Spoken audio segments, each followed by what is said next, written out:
से मोदी की मां का अपमान कर रहे थे कांग्रेसी। चट्टान बनकर कांग्रेस से सीधा भिड़ गए सीएम धामी। एक झटके में कांग्रेस को दिखा दिया आईना।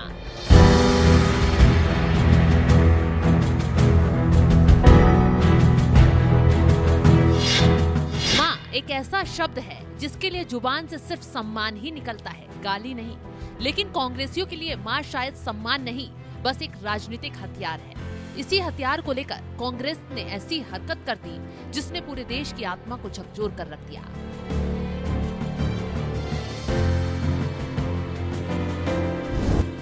मामला शुरू होता है बिहार से, क्योंकि वहां विधानसभा चुनाव है। कांग्रेस, आरजेडी से लेकर बीजेपी तमाम दल जोरों शोरों से मैदान में जुटे हुए हैं। बार बार हार और हर बार हार से कांग्रेसी मानो इतना परेशान हो गए कि मोदी से नफरत में राजनीति के सबसे निचले स्तर पर ही गिर गए, क्योंकि राहुल गांधी और उनके मंच से पीएम मोदी की स्वर्गीय मां के लिए अभद्र भाषा और शब्दों का इस्तेमाल किया गया। खुले तौर पर चीख चिल्लाकर कांग्रेसी मोदी और मोदी की मां को गाली देते नजर आए।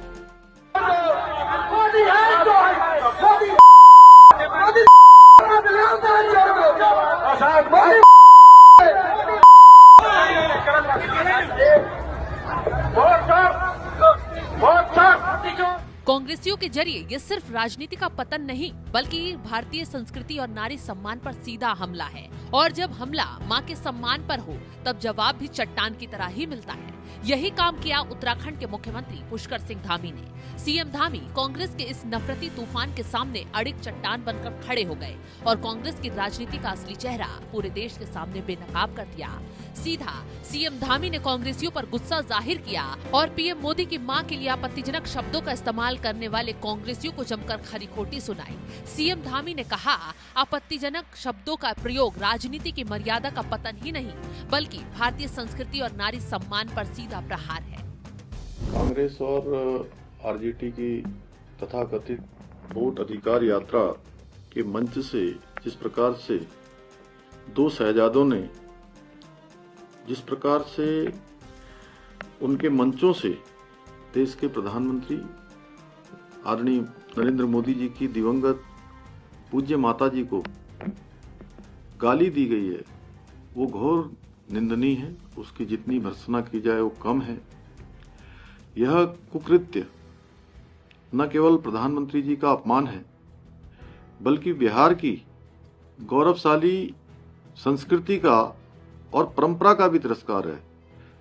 राहुल गांधी और तेजस्वी यादव को इस शर्मनाक कृत्य के लिए बिहार और देशवासियों से अविलंब इसमें माफी मांगनी चाहिए।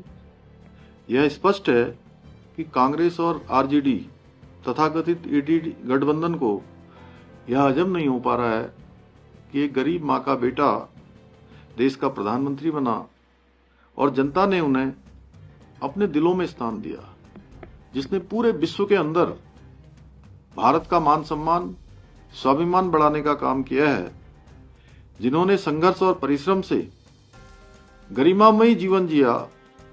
उन पुण्य आत्मा माताजी के देवलोक गमन के बाद उनका इस तरह से अपमान करना भारत की महान संस्कृति और परंपरा में कहीं भी स्वीकार्य नहीं है। राहुल गांधी और तेजस्वी यादव ने राजनीति की भाषा को तू तड़ाक और अभद्रता में बदल दिया है। इनके भाषणों से प्रेरित होकर इनके कार्यकर्ता भी लगातार अभद्र शब्दावली का प्रयोग कर रहे हैं। बिहार की जनता और देशवासी इस कुकृत्य को कभी बर्दाश्त नहीं करेंगे और लोकतांत्रिक तरीके से इनको करारा जवाब देंगे। राजनीतिक सूचिता में इस तरह के निकृष्ट बयानों की कोई जगह नहीं है, कोई स्थान नहीं है। ये कामदार और नामदार के बीच की लड़ाई है, जिसका जवाब पहले बिहार की जनता और फिर देश की जनता देगी।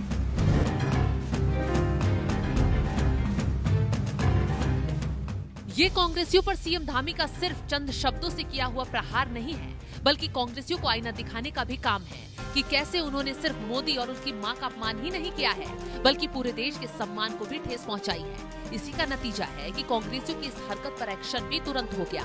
पटना में राहुल गांधी के खिलाफ एफआईआर दर्ज करवाई गई, कांग्रेसियों को घेरा गया। क्योंकि मामला उन्हीं के नेताओं का और उन्हीं के मंच से बदसलूकी करने का है। वहीं दूसरी तरफ हर मुद्दे पर बोलने वाले चुनाव आयोग बीजेपी को घेरने वाले राहुल गांधी इस मुद्दे पर मौन साध कर बैठ गए हैं। प्रियंका गांधी चुप्पी साध कर बैठी हैं। क्या यही है राहुल गांधी की वोट अधिकार यात्रा की हकीकत? दरअसल कांग्रेस आज बौखलाहट में है, क्योंकि मोदी का कद इतना बढ़ चुका है कि हर चुनाव में कांग्रेस धूल चाट रही है।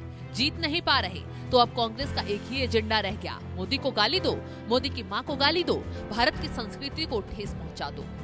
लेकिन कांग्रेस भूल रही है, ये देश मोदी का साथ सिर्फ उनकी राजनीति की वजह से नहीं दे रहा, बल्कि इसलिए भी दे रहा है क्योंकि मोदी जनता के दिलों में बसते हैं। और जब मां पर वार होता है तो पूरा देश एक सुर में कांग्रेस के खिलाफ खड़ा हो जाता है। यही वजह है कि उत्तराखंड के मुख्यमंत्री पुष्कर सिंह धामी चट्टान बनकर सामने आए और कांग्रेस को सीधा चेतावनी दे डाली।